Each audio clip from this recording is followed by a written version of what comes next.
Um, I never traveled out there, um, but um, I'm from Brazil. I based in Brazil. In the I made money online with affiliate programs, selling info products. In the for now, I still find a way to engage an audience for my own product, and I believe the concept of geographic freedom and financial freedom um, is very interesting. In Mm-hmm. the That's a good point to start. Okay. Okay, great. What about you, Neil? Maybe you can speak up about your experience with digital nomadism.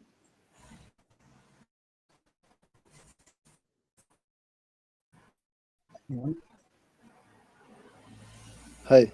Hi there. Yeah. Well, I wouldn't call myself a digital nomad, but I do I spend quite a bit of time like outside the UK working. Um, during To give you a bit of background, I'm a software developer, Okay. and I do contract work, Yeah. which is 100% remote, and I also have a couple of SaaS businesses, Mm-hmm. one a podcast hosting platform, and that's been going for a few years. So during the pandemic in 2020, where we were all locked down, I got the opportunity to really just go and work abroad, just go and work outside the UK. I'm based in Scotland, and I just went abroad for 4 weeks, stayed for 5, stayed for 6, stayed for 7, stayed for 8, and it worked really well, Yeah. and I did the same in 2021. That first one was 2020. I did the same in 2021. I did the same in 2022. Mm-hmm. This year I'm doing it twice. I'm doing it in April. I'm going away for maybe 6 weeks in April, and I'm going to do another maybe 6, 7 weeks in September. Mm-hmm. And yeah, it's been very interesting. And I wouldn't say I'm a digital nomad. I don't go very far. I go to Europe. I go to the Canary Islands, Yeah. and where the sunshine is, Yeah. and I just work there, and it works really well.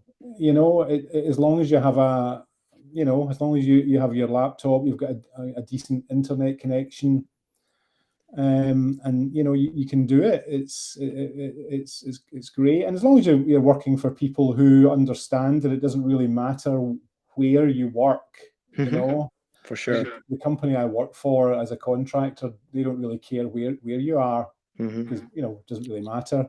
Yeah.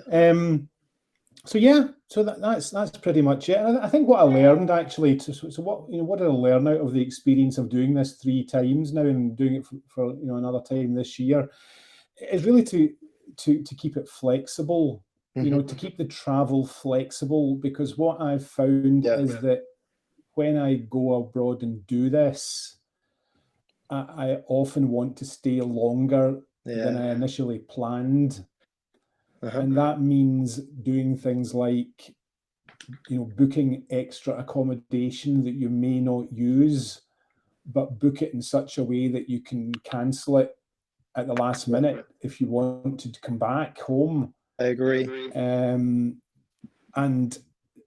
also, that also means not booking a return flight, because the first year I did it, I booked a return flight, and then I changed that return flight about 3 or 4 times, which cost me €50 each time I changed it. Yeah, that's definitely a problem. I also have did that in the beginning, but I also found that it's easier to just book a single flight. Yeah, so nice. Thanks for sharing. I don't know what I should talk about, guys, because you seem to have already quite a a good situation for yourself since your company allows it that easily. Maybe, but I feel that it's of course not the same for everyone, and that's maybe one of the things we can talk about. Is that of course it might for some people take some time before they are actually in a situation, in a position where they can work from anywhere and where they have complete location independence. Is that something you would like to talk about, Alberto, and maybe Chris? Can you also introduce yourself?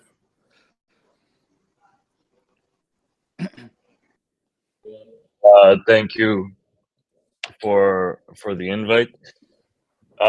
Yeah, my name is Chris. I also don't know if I would necessarily classify myself as a digital nomad, but like many during the pandemic, did transition to work from home. Luckily, I also had a company that allowed it, mostly because it was very, very uh, in the middle of the actual pandemic itself. So they were just following standards, really.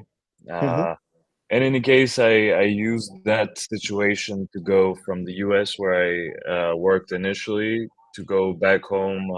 I'm from Macedonia, Mm-hmm. and so I would kind of travel around some of the Balkan countries, Nice, mostly by car. Uh, nice, nice. yeah, I would go around the Balkans and work like many of you, I'm sure, anywhere that has a nice view and a decent internet connection.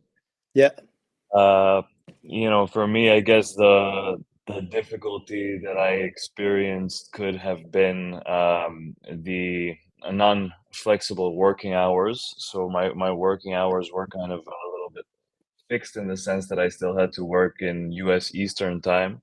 So there was a most of the time like a 6 hour difference. So I found myself working from the afternoons, but it still gave me the opportunity to kind of use the mornings and a part Yeah. of the afternoon to kind of enjoy wherever I was staying, or kind of move around to the next destination.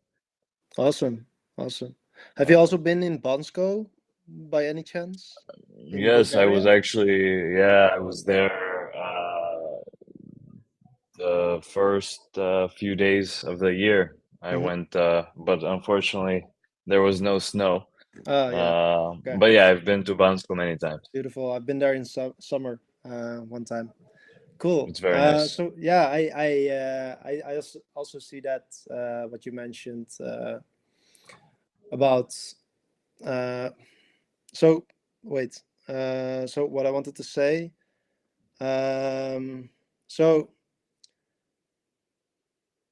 yeah, my story is kind of that I started 5 years ago with a really big wish to be able to be location independent. And for me, it hasn't always been easy in the beginning. As a software developer, I saw that most companies require location to be like fixed, and also working times, of course, with that. But also, like you said, with Corona, it became, of course, possible to work from home, and that also gave me a big opportunity because I basically got a job in Corona time, and I was already at home, and then I said, "Hey, can I go to Spain?" They said, "Yeah, sure," because it doesn't matter for us as long as you just work at the same hours and everything. And so I went to Spain during that job. So that was the first like fixed position that I got, that I was able to go remote completely. And also, yeah, in the past 5 years, it kind of has been a transition for me, because in the beginning I had more like fixed positions as a developer, but in the end I started freelancing more and more, and that also gave me way more freedom, because instead of having a fixed work schedule, you just agree on certain deliverables most often. And as long as you do those things within a couple like and as long as you have like one meeting every week or every 2 weeks or sometimes even every month only, then it's enough, and then you have a lot more freedom. So the transition from going to a fixed position towards more freelance has been a big change for me. And then also now we are building a product with code from anywhere, and that is gonna be, of course, even more freedom, because then we don't even work with clients that have expectations.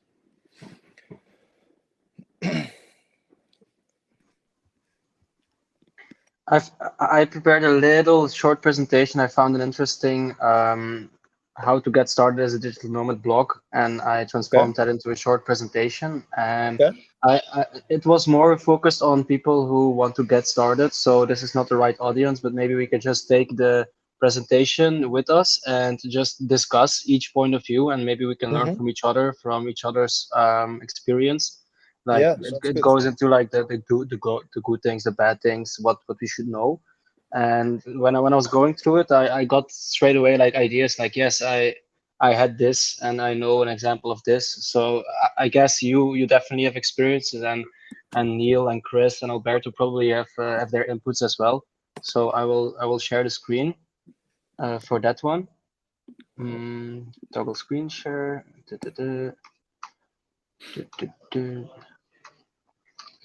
Let's see. We can skip that. Okay. Can see the screen, right? Yeah. Okay. Just all right. So it starts with what are the ups of being a digital nomad. I'm personally just arrived in Bali for a Bali trip, and we have scheduled that Waynand would arrive here also pretty soon, and Yep. from then we can work together from Bali. So I'm looking forward to that. Uh, but let's see. So the ups of being a digital nomad. What are the positive sides? Positive is, as Waynon says, you can work for wherever you want and whenever you want. Of course, depends what job you have, and that's what we all know. Be happier and enjoy more of your life. I totally agree, because personally, I also was striving for more location independence. I wasn't really happy in my village because I couldn't meet like-minded people. And now, for example, in 2 days being in Bali, I already met more interesting people than I would do on a whole year in my own village, which is actually what life is for, right? You want to meet people, you want to learn from people, and you don't want to be stuck at the same place. And that's what makes me happy, that's what gives me energy, and I think that's for you all the same. Another thing is, for example, the whole month of January I was in Belgium, and I think there was only 2 mornings that I actually woke up and the sun was shining. And those days really make me tired and don't give me any energy. And when I can wake up with the sun, and I wake up and it's nice and warm, or the sun is up, it gives me energy, and it just gives me inputs to do whatever I want, and to do things. While I had days in Belgium when a gray day, I see myself, okay, try to do an hour, I'm not productive, and I end up on the couch playing chess on my phone or whatever, which which feels in the end of the day like, what the fuck did I do a whole day? Um, it's not really an excuse, but it's facts. Um, and then the financial advantages. It can also be a disadvantage, because sometimes you are not sure of income, you're not sure of clients. You it's sometimes searching for an income to keep being able to do this lifestyle.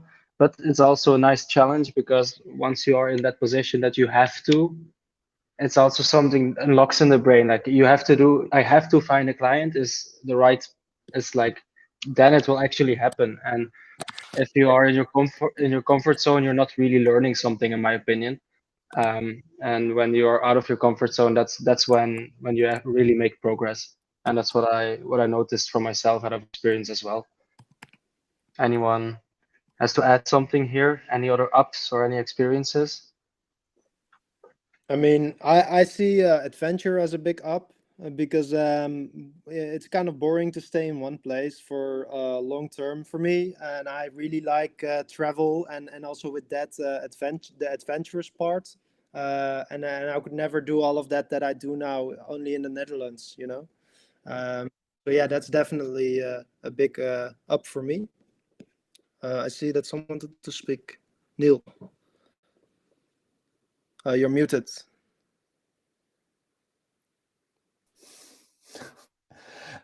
After 3 years of being on Teams calls, I still forget to go off mute.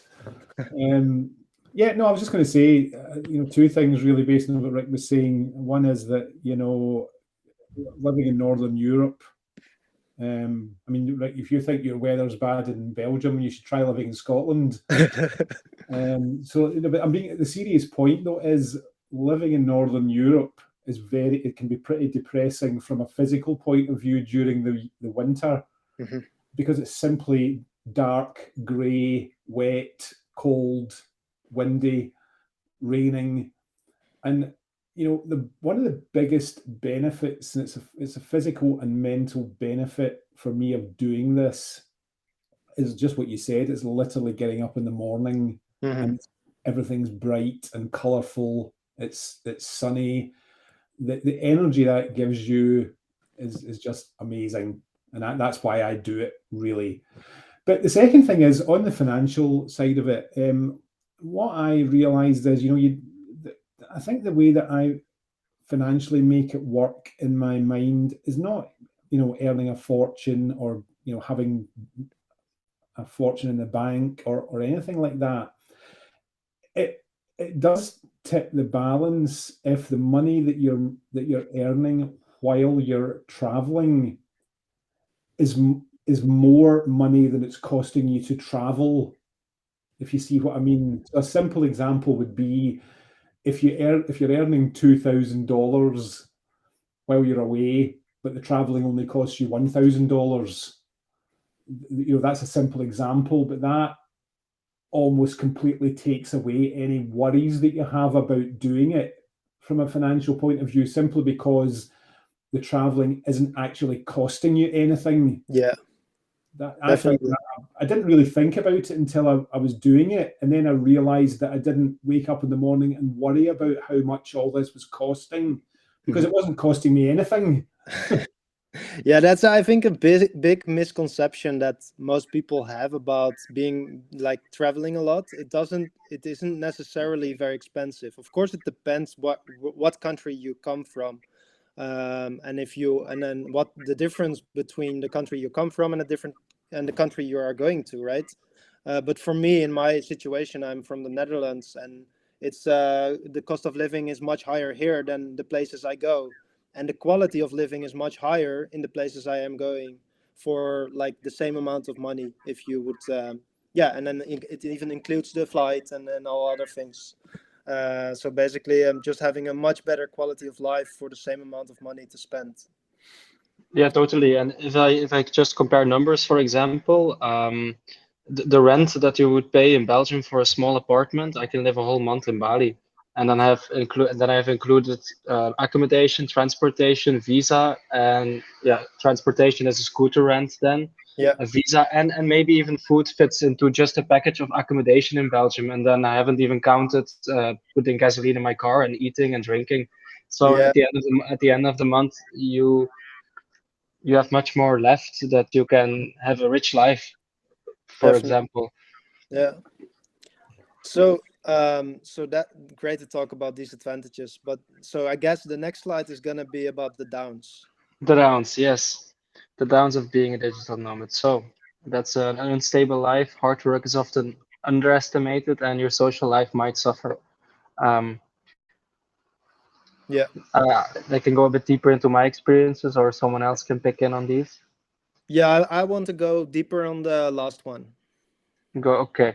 Yeah, I'll go into the unstable life, which might also be a bit hand in hand with the financial side, which was positive, but maybe also a negative one, because if you're working remotely or working as a digital nomad and you don't have a fixed job for a company, then you're working for as a freelancer, and you might not always have a client, and you might not or always have clients, or always have a project to work on, or always have an income, and that can make the balance of your life a bit difficult, and that can then have an impact on your emotions, have an impact on your happiness, and from time to time, then your social life might suffer too, because you're more in your head, you're more thinking like, what should I do? What's next? How can I keep keep doing this lifestyle, how I'm gonna pay my hotel, for example.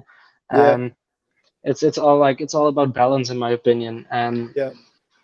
I think that's probably also it ties a lot to like your current situation, of course, when you are yeah, still location dependent, because it really depends on where you are coming from. And some digital nomads, for example, don't even have their own business; they just work remotely for a fixed position with a very stable income, and that can also work, as long as yes, you agree with on the terms with your company that you work for. And that so you don't necessarily need to have a stable life. I think it's only but a lot of digital nomads do have that, maybe especially in the start.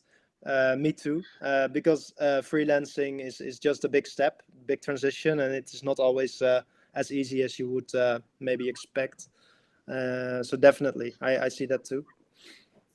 I think one of the answers to that problem, and actually, if you think about it, you know, if you don't do the right work, if you don't choose the right contracts, then your life's unstable, even if you're not traveling. Yep. Yep. And I think yeah, one thing you need to do is plan for that. So, for example, I mean, I just never accept contracts that are less than 6 months long these days. A 3 month contract for me is just something I would not consider, because you spend 3 months trying to find the next contract. Yeah, agree. So for me, it's 6 months minimum, but preferably 1 year contracts. Now, they're not very easy to come by. They're not the easiest contracts to find, but they do exist. Yep. Yeah. And if you hold out for them, then that gives you the stability that you need to get rid of some of that instability. Yeah, You know, definitely. totally.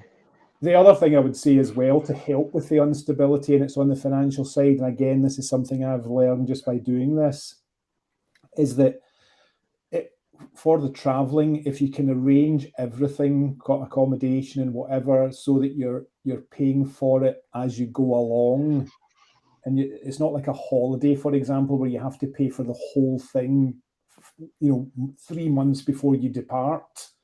Yeah. I mean, just a simple example of that is how you would do that if you were just going to go to somewhere, like in Europe or somewhere, not far flung. You can go to booking.com and look up accommodation anywhere. And very often you'll find the accommodation doesn't need to be, there's no deposit, first of all. You can cancel it right up until the week before you go. You don't need to pay for it until the week before you go. And then, if let's say you were going to go for 6 weeks, don't book that as a 6 week block, because then you've got to pay for it all at the beginning of that 6 week block. Yeah. Book it as 6 separate weeks. Yeah, I totally And agree. I think flexibility is king. flexibility is king, and then you simply pay that each week as you go along through your 6 week stay. So if you're earning money, you just pay for it as you're going along, and then it gets rid of all these huge amounts of money that you have to find to do this. Yeah. I totally agree. I never book longer than 5 days to 1 day, 1 week in advance. So for example, now I have booked until next week, Tuesday, I think. I have an idea where I will be on Tuesday, but I haven't booked yet. And it's easy because you can still change. Like I was planning to be in Bali for a month, for example. Um, Now I was like, okay, Wayland comes a bit later. I might go explore another island in the meantime.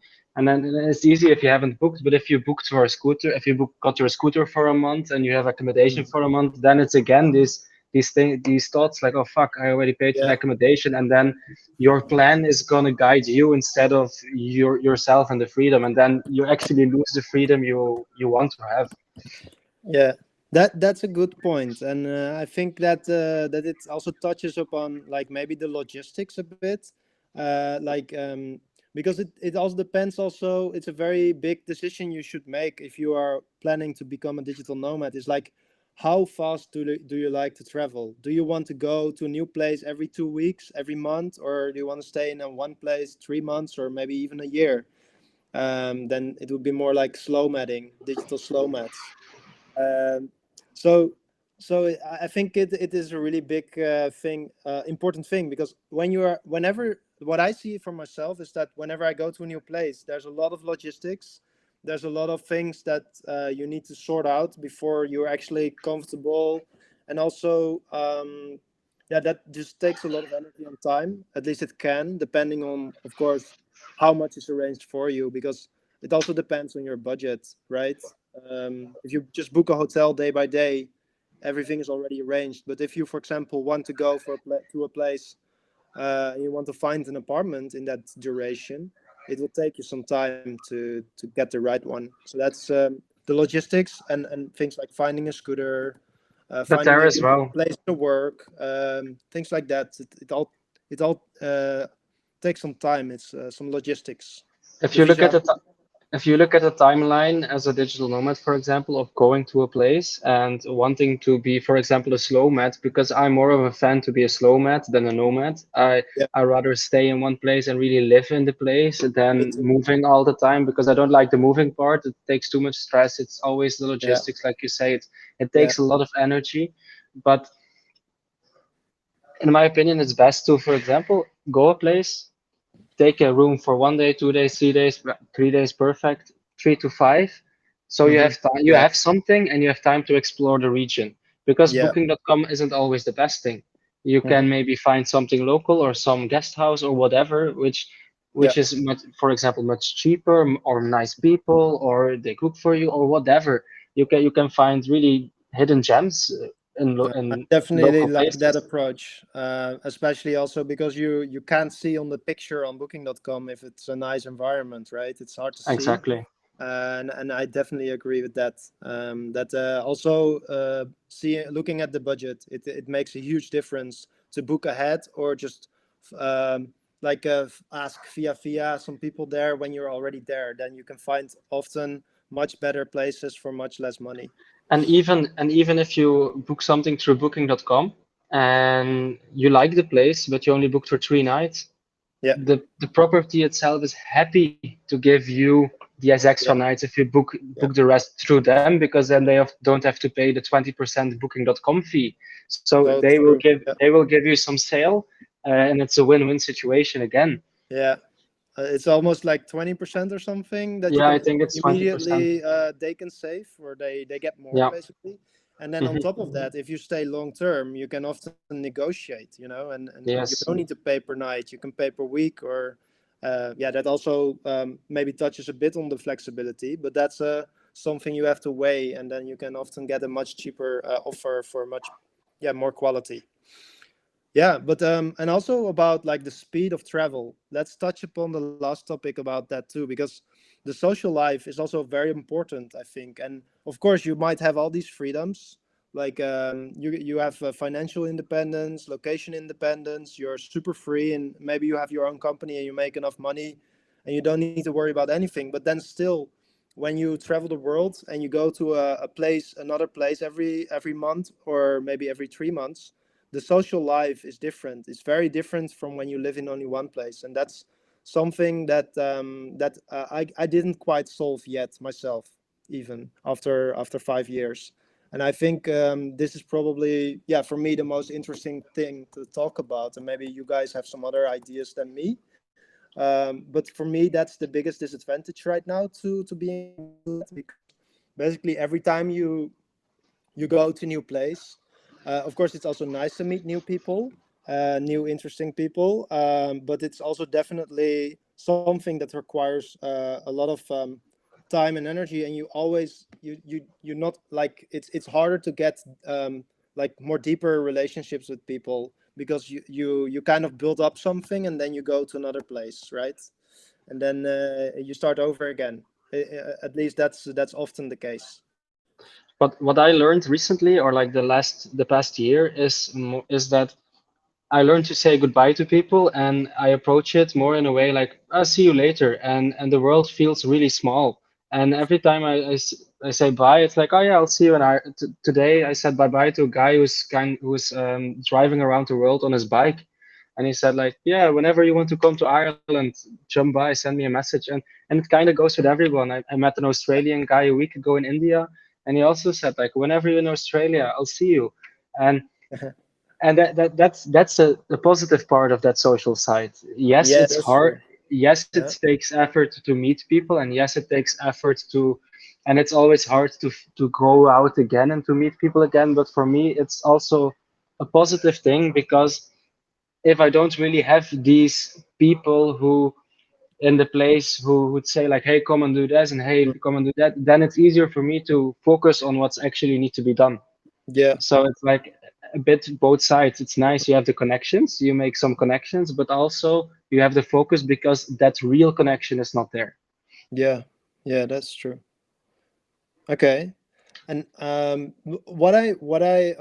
way I've been trying to, or I have been looking at it, is that because I think fundamentally it's just you're gonna have more of a network when you always are in one place, right?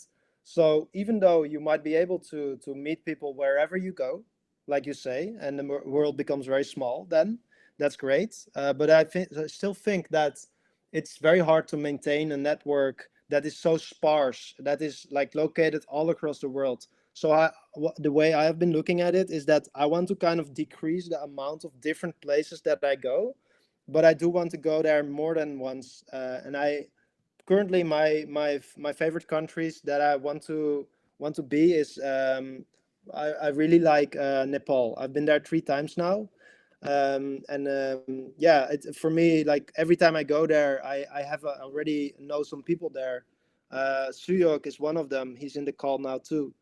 And yeah, that's a really like nice, a big advantage for me. That what I'm trying to do is kind of build a community in every place I like, every favorite place, and that's what we are trying to start with. Is with Code from Anywhere, is basically a network of freelance or remote workers, digital nomads that are like it's a community of people that go to the similar places around the world. So it's not like a community of people that are generally just working from anywhere, but it has like a focus on these specific locations.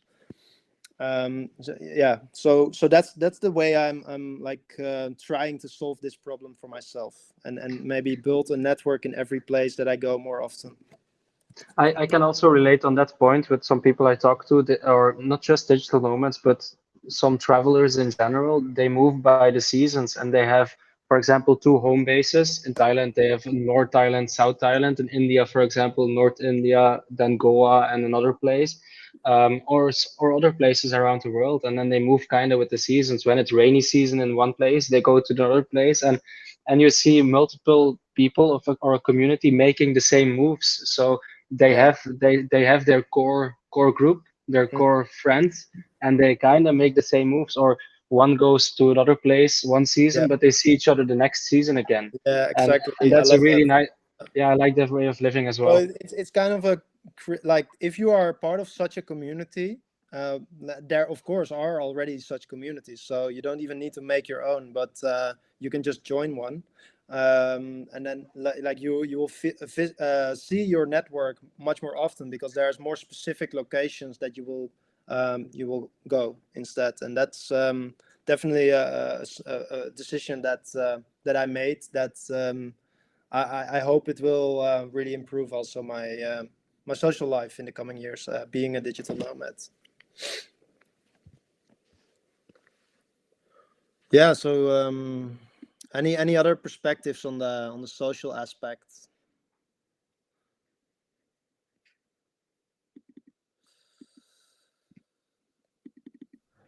I look at it the other way around. When I go and do this, I've got such a busy life Mhm. here at home that I actually enjoy the solitude of it. Okay. Actually, Yeah. and you can't do that forever, but it just, you know, having a few weeks to yourself to do your own thing. Yeah.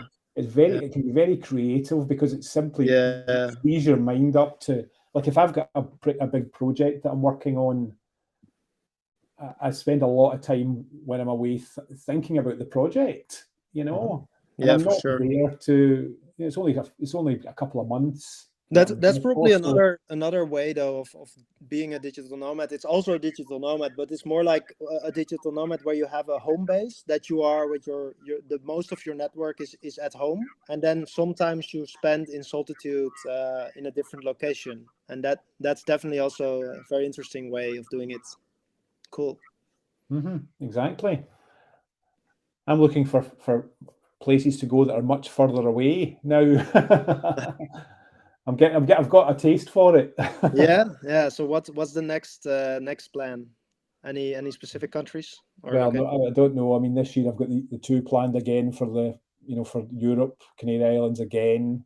Yeah. A total of 25% of this year I'll be spending outside the UK, which is Okay. great. Next year, I think I'd love to go somewhere much more just further away. I don't know, for a while.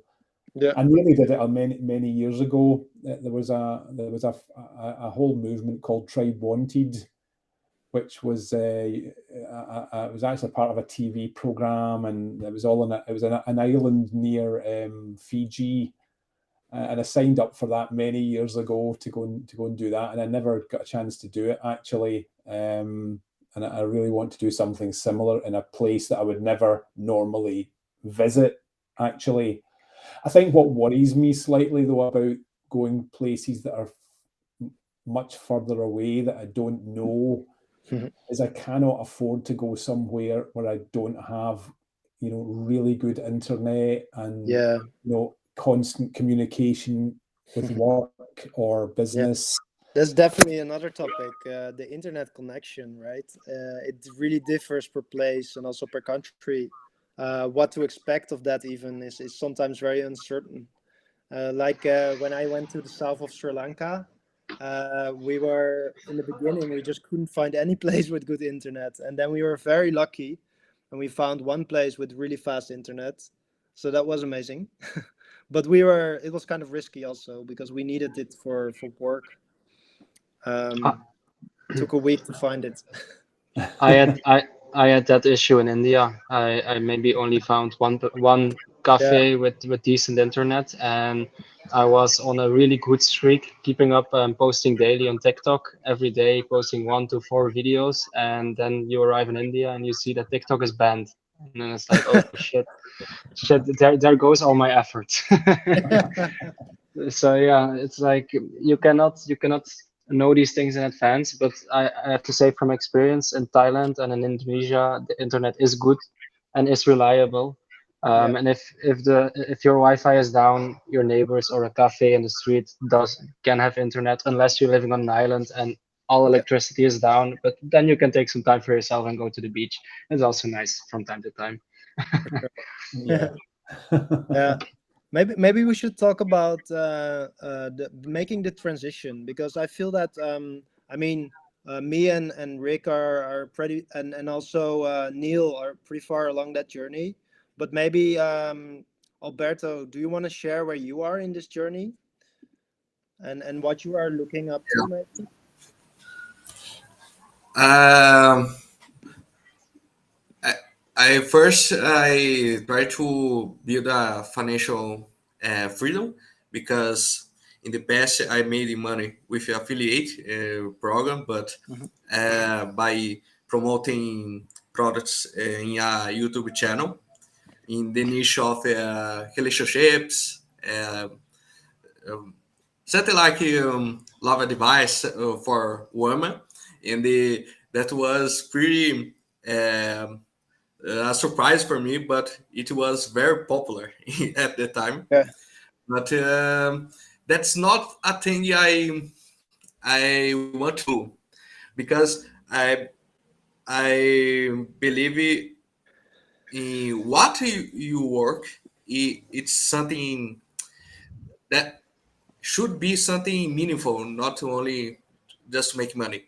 In the I started to learn English 4 years ago in the and then I started another YouTube channel. I created a course about language acquisition, and even I not speaking English at that time, I was very interested in that topic about learning languages, and about the lifestyle as well, because it's very correlated with traveling.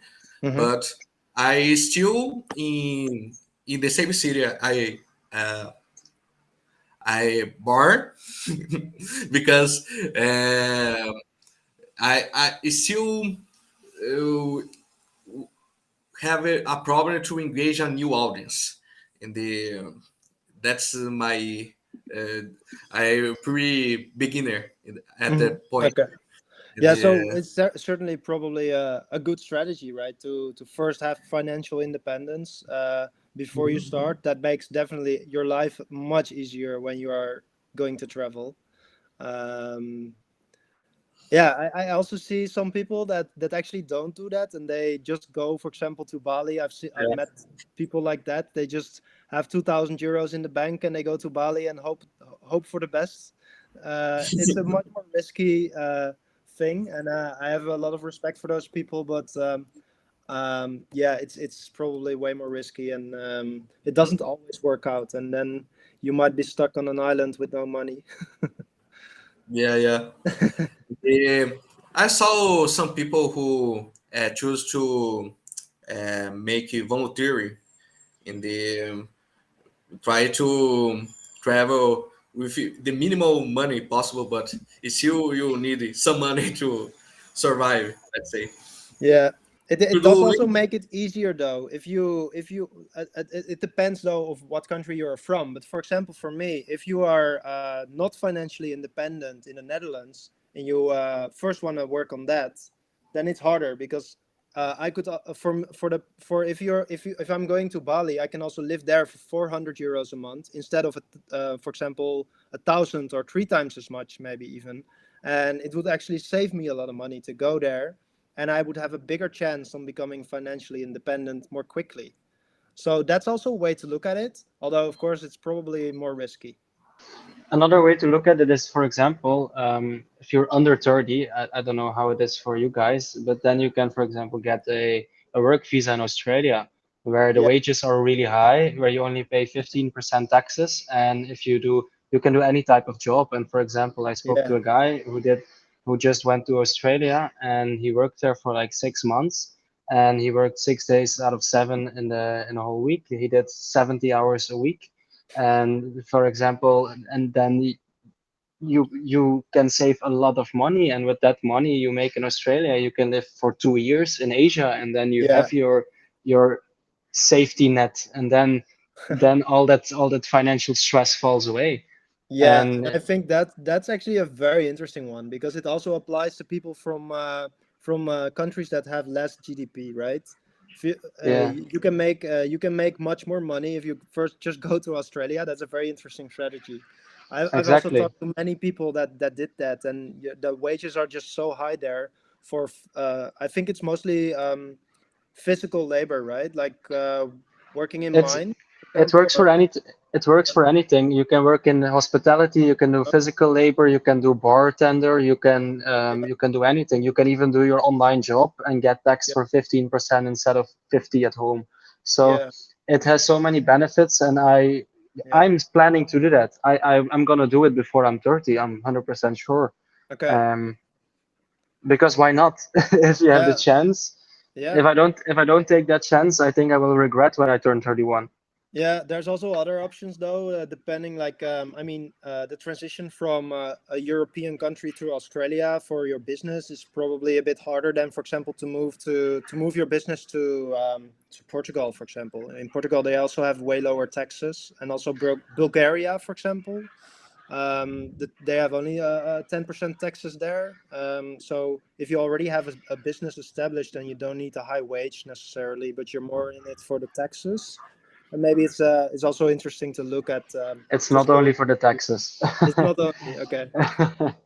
I think it's one of the more beautiful countries in the world, and it's a Yeah, nice combination of benefits. for sure. Yeah, for sure. Cool. yeah, it's very interesting to see the list of the countries. You see how the tax policy works in the Yeah, country. it's always We different. start a new company here. Let's say. For example, did you know in Dubai you just pay a fixed price in the year, and then you don't have any taxes. You just pay a fixed price for your business every But year. it's not so fun to live, I think, Yeah, personally. that it depends. If you like the big Yeah. city like Dubai, then it might be fun. Yes. But yeah, it depends. I don't like it either. No. Yeah. I saw that some other people came in. I'm not sure. There was like Hannah, but I think she's gone again. Ayush, Yeah. how's it going?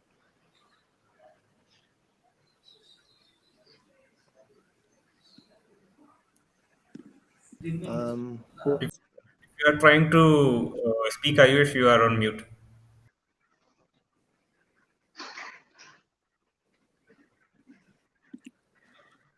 Maybe Oh, not you trying have to a lot speak. more prepared, Rick. Do you want to Yeah, talk but about any other topic? no, while we are talking, we are really touching on most of these points, so that's great. Cool. This is to start like before you start, what questions to consider, and like for example, Mhm. give you that lifestyle test run. For example, go to Thailand for 2 months or whatever. See, Definitely a good one. Yeah. or just go to another city in your country and see if you can be productive in another place. Yeah. Because just that little shift. If you are not productive, then you might just go and waste your time Yeah. in another country, and then Very good you're kind of point. also wasting your money.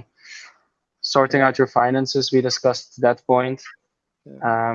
How to make money online. Do yourself a favor and start and have some security before going, because otherwise you're only going to be stressed about how I'm going to pay my adventure. Um, yeah, and then here on these points we touched as well. How can it be done as a remote employee for your fixed job, as a freelancer, as a business owner? I think we have all of these in this call, so we touched on that as well. Job Awesome. ideas. That's more like for people who have no clue what they do. So that's not this audience. Um, but like in any type of field, I think there can be you can be a digital nomad unless you do healthcare, for example, or you're a physiotherapist or a doctor. Then it can be harder. But even there could be solutions to be found. Mhm. Yeah. Um, how to prepare your life. Insurance is important, but that's kind of general in life, I think, to have a travel insurance. The banking, and that's one of the struggles I had in India, and Punkesh saved me out there once, because for example, when you're a really remote place or a specific place and your Visa card doesn't work, or they don't even take cards, and then the one ATM in that village is not working, and they only the payment system of that specific country works, then you're kind of stuck if you have to pay for accommodation. And that situation I was in, and I was like, okay, they only had Google Pay or the Indian banking system, and the ATM, the one ATM in that village was not working. So I had no options because I was out of cash. And luckily, I knew Punkesh, who was Indian and who has an Indian bank account, and he saved me out. Otherwise, I had no clue how to solve. That there was just no solution. And yeah, it can be difficult. Sometimes some cards are not accepted in some countries, or some payment methods are not available. So it's good to have a specific international bank card, Mastercard or Visa on you, or have all three types of cards: a Maestro, Mastercard, and a Visa, just to be sure, because you never know what country accepts what, or what area or whatever. Um, digital nomad.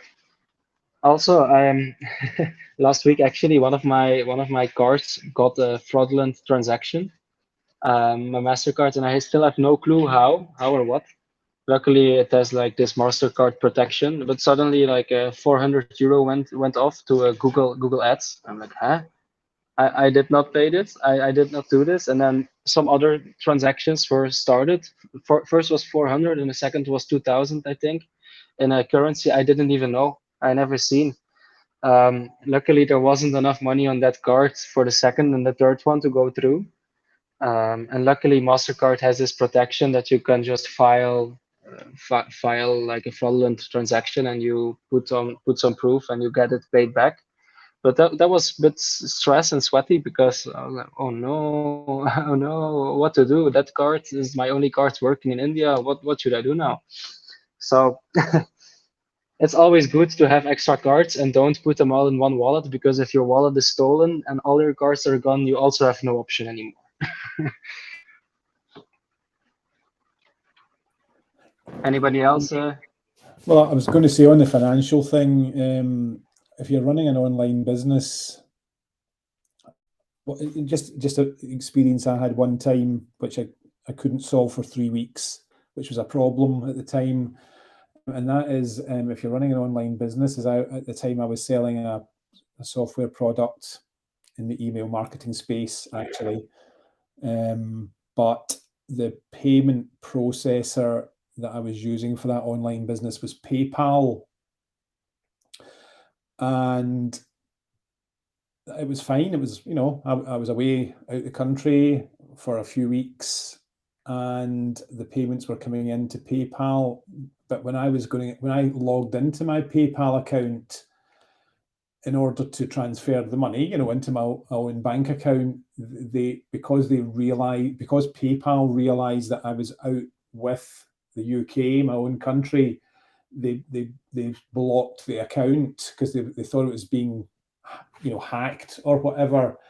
And to cut a long story short, I could not access that account at all until I got back, because the only way they would unlock that account was if I called them from the landline number that was on the account, which was in the UK. And I could not do that until I got home.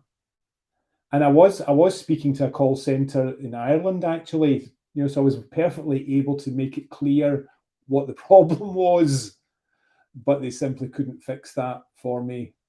And I guess the general point is that when you're using these online things, you've got to be careful that when you start logging into these accounts from other parts of the world, that they don't block it.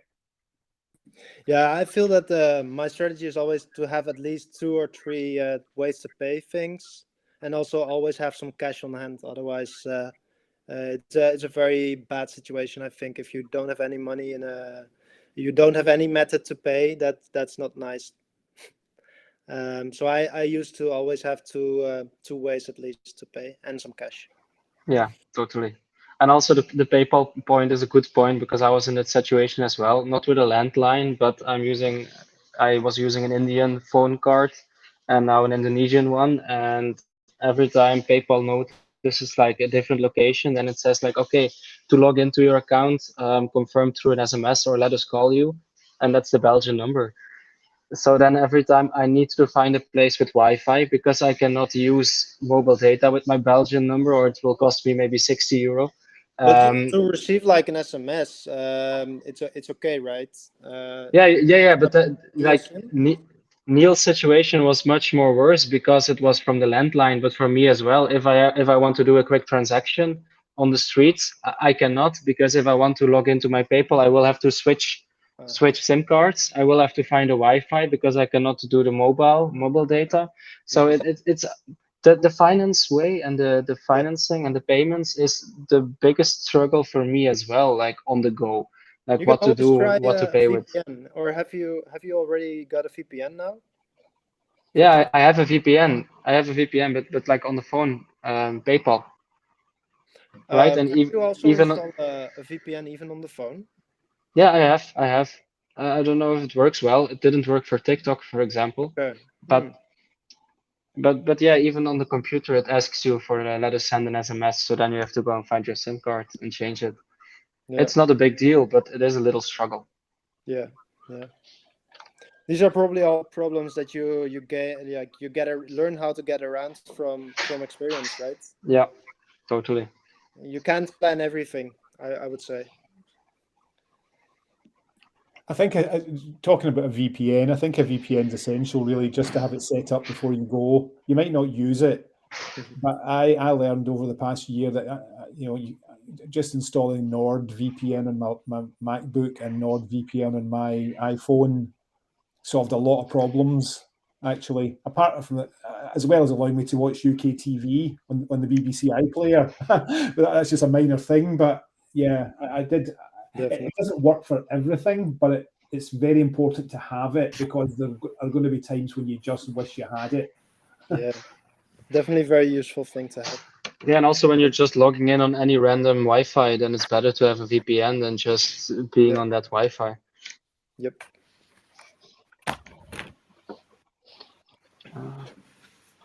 Yeah, gear is obvious, right? Backpack, laptop, internet, bank cards, important, and a VPN, like we just said. Accommodations we also touched on. Where my points were like I never book more than a week in advance, or a week into the future. I go and explore a place first before I decide, and always look around. And I think I, you guys I share had share that. I have one other idea. Maybe we can talk a bit about what we are doing now, about AI Yeah, and like artificial intelligence and how it also might help digital nomads. Maybe yeah, yeah. maybe that's an interesting topic. Yes, and one of the problems or like things I would love to find a solution for, or what would be created, is if you come to a new place, how to find online communities and how to find these Telegram, WhatsApp, Facebook Yeah. groups that you are interested in. So maybe a platform or an AI based matchmaking system that you Hmm. can select, like, okay, I am this type of digital nomad. I am interested in this, and this. Please, what groups should I join to find like minded people? Because that's what I'm missing now. I go to hostels, I go to co working spaces, but I'm not aware of what's going on if nobody tells me. I'm lucky that someone Yeah. told me tomorrow there's an event Yeah. for digital nomads. I think it's very strange that this didn't. I mean, there's still not really a good platform that solves all of those problems for digital nomads. Of course, we have nomadlists.com where you can